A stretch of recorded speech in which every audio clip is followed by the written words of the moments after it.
Bismillahirrahmanirrahim. Assalamualaikum warahmatullahi wabarakatuh. Pada kesempatan ini kita akan membahas sebuah contoh soal yang berkaitan dengan dinamika gerak. Jadi ada soal, sebuah balok ditahan di puncak bidang miring seperti pada gambar. Jadi ini adalah gambar yang dimaksud, di mana balok ini berada di puncak bidang miring.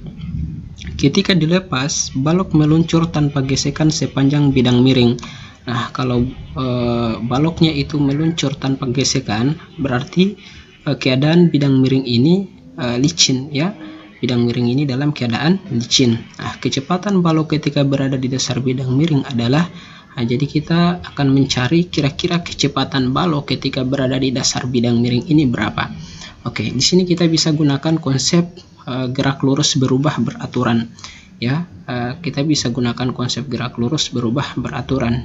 Kita akan menggunakan rumus yang kedua, ya. Di persamaan yang kedua yang harus kita punya itu ada percepatan, ada kecepatan awal, ya, kecepatan awal, kemudian ada percepatan, dan ada jarak.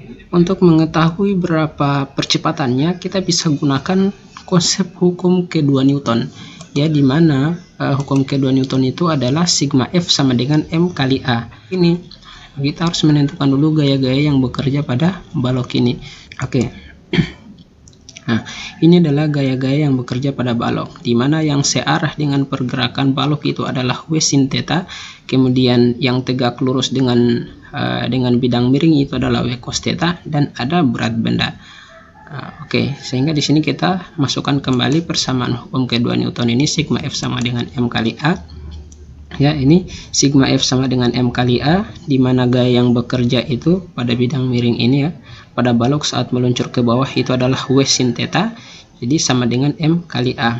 Jadi W ini bisa kita ubah lagi menjadi M kali G sin theta, atau sama dengan M kali A. Nah, M ini dengan M ini, ya, bisa kita coret M dengan M, jadi yang tersisa itu adalah G. G ini kita gunakan 10 meter per sekon.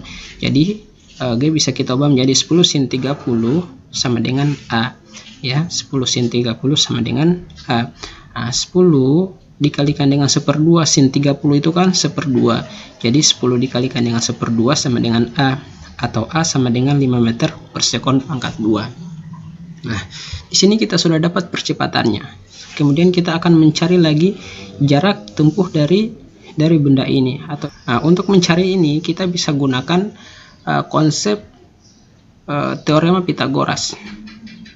Nah, jadi di sini ada S, jadi kita bisa gunakan sin, ya, di mana sin itu sisi depan sudut diberikan dengan sisi miring.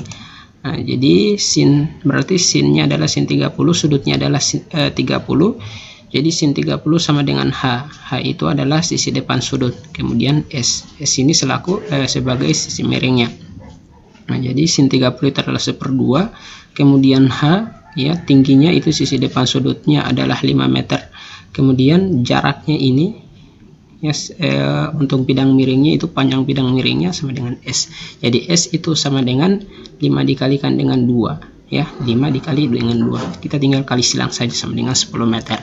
Ini kita sudah dapat percepatan dengan panjang lintasan ini. Sekarang kita tinggal masukkan saja persamaan gerak lurus berubah beraturan yang bagian 2 ini, yang kedua ini, rumus yang kedua. Ya, berarti VT kuadrat sama dengan V0 pangkat 2 ditambahkan dengan 2AS. Nah, V0 berarti V0 kuadrat, V0-nya itu adalah 0, ya, karena ketika berdasarkan keterangan soal, ketika benda berada di puncak bidang miring, dia dalam keadaan diam.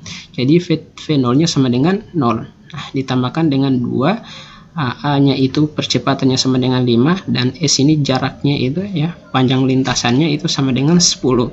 Jadi VT kuadrat sama dengan 100, ya, 2 kali 5 kali 10 itu sama dengan 100, atau VT sama dengan 100, ya. VT itu sama dengan akar 100.